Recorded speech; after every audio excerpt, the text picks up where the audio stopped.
Opportunity سب کے پاس ہے. Phone میں چپ سب کے لگی ہوئی ہے وائی فائی کی.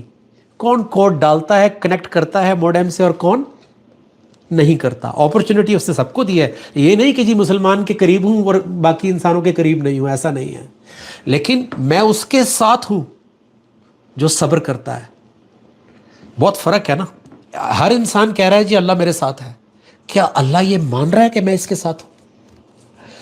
تو اللہ نے اپنی چاہت کلیئرلی بتا دی ہے قرآن میں کہ وہ کس کو پسند کرتا ہے اور کس کو ناپسند کرتا ہے. سورہ صف 61 آیت number 2 and 3. Who Allah likes and who Allah does not like, Allah will make it clear in the next 1 minute. سورہ صف 61 آیت نمبر 2 and 3. اے وہ لوگو جو ایمان لائے ہو. سورہ صف 61 آیت 2 and 3. اے وہ لوگو جو ایمان لائے ہو. تم وہ بات کیوں کہتے ہو جو تم کرتے نہیں ہو. اب بتائیں, اب میں تو پڑھ کے سنا رہا ہوں آپ کو, تو پہلے کون پھنسا؟ پہلے تو میں پھنس گیا. میں تو آپ کو آیات کوٹ کر رہا ہوں, تو جب میں پھنس گیا تو آپ کون سے بچے؟ آپ نے بھی سن لیا. اچھا, آپ قرآن سیشن میں نہیں آئے, نماز پڑھتے ہوئے تو کہا ہوگا ایاک نعبد, ہم صرف آپ کے غلام ہیں, تو غلام بن کے دکھانا نہیں پڑے گا. اب بتائیں اس آیت سے بچ سکتے ہیں؟ اللہ کہہ رہے ہیں وہ کیوں کہتے ہو جو کرتے نہیں ہو. کون سی غلامی کر رہے ہو تم؟ پوچھتے تو ہو نہیں کہ حکم کیا ہے, چیک بھی نہیں کرتے حکم لکھا ہوا کیا ہے میری زندگی کے بارے میں, مجھے لائف کیسے گزارنی چاہیے, as a father, as a husband, as a wife, as son, as daughter, as brother, میری کیا ریکوائرمنٹس ہیں اللہ کی طرف, میری طرف اللہ کے کیا حقوق نکلتے ہیں, میری ٹائم کی پرائرٹی کیا ہونی چاہیے.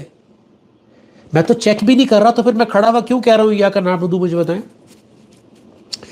تو اس کا مطلب ہے اللہ کہہ رہے ہیں کہ اے وہ لوگوں جو ایمان لائے ہو, وہ کیوں کہتے ہو جو کرتے نہیں ہو. اچھا چلیں, نماز بھی نہیں پڑھ رہا ایک بندہ, وہ کہہ رہا ہے میں نے تو کہا ہی نہیں, تو کلمہ تو پڑھا تھا.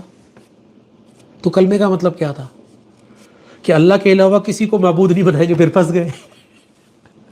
اب جس نے نہیں پڑھا اس سے بات نہیں ہو رہی یہاں پہ. یہاں تو کہہ رہا ہے وہ لوگوں جو ایمان لائے ہو. سو بچ تو کوئی بھی نہیں رہا, تو چیک کرنے میں فائدہ ہے. میں کہوں جی میں ڈاکٹر کے پاس جاتا ہی نہیں, ایسی خام خواہ کوئی بیڈ نیوز, کوئی رپورٹ آ گئی بلڈ میں تو ایسی ٹینشن آ جائے گی لائف میں.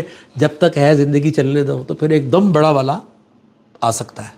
اس لیے جب اللہ نے ایک آپشن دی ہے اور علم کی, تو چیک کر لینا چاہیے. آگے دیکھیں اللہ کیا کہہ رہے ہیں. اللہ کے نزدیک یہ بات نہایت ناپسندیدہ ہے. کبورا مقتن, اللہ ہائیلی ڈس لائکس. کبورا مطلب ٹو مچ, کبر والا ورڈ ہے یہ. کبورا مقتن, Allah highly dislikes those ان تقولوا who announce ما لا تعلمون, what they don't do. They announce but they don't do. They don't do it. They don't fulfill the commitments they make. اللہ کہہ رہے ہیں کہ I highly dislike them. اب مجھے بتائیں, ایمان والوں کے اندر ہائیلی ڈسلائکڈ لوگ آ گئے. اب مجھے فکر نہیں پڑنی چاہیے کہ کہیں وہ میں تو نہیں ہوں, یا کہیں اندر میرے دل میں یہ بات کنڈیشن ہوئی ہوئی ہے, فٹ ہوئی ہوئی ہے کہ یار میں تو یہ ہو ہی نہیں سکتا. مجھ سے تو اللہ راضی ہے. کیوں بھائی؟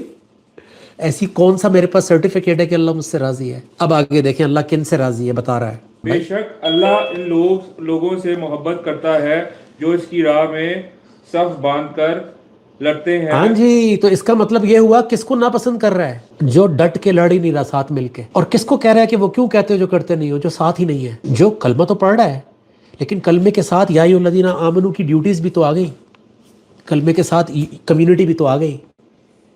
اکیلے تو تھا ہی نہیں, یا ایھا الذین آمنوا اکیلا ہے ہی نہیں. کیونکہ اللہ کے رسول صلی اللہ علیہ وسلم کی سنت کیا ہے؟ سب نے مل کے پڑھا بھی تھا اور مل کے کیا بھی تھا. اور یہی میں نے اپنی زندگی میں بھی ہوتے دیکھا. جن کو میں نے بنتے ہوئے دیکھا کہ جن کی زندگی میں تبدیلیاں آئیں, جن کے بچے چینج ہوئے, جن کے گھر گھرستیاں چینج ہوئیں, ان کی اکانومی بیلنس ہوئی, ان کی زندگی میں اچھے رزلٹس آئے, انہوں نے زندگی میں دنیا میں اور لوگوں کے دلوں میں گھروں میں بھی شمع جلائی.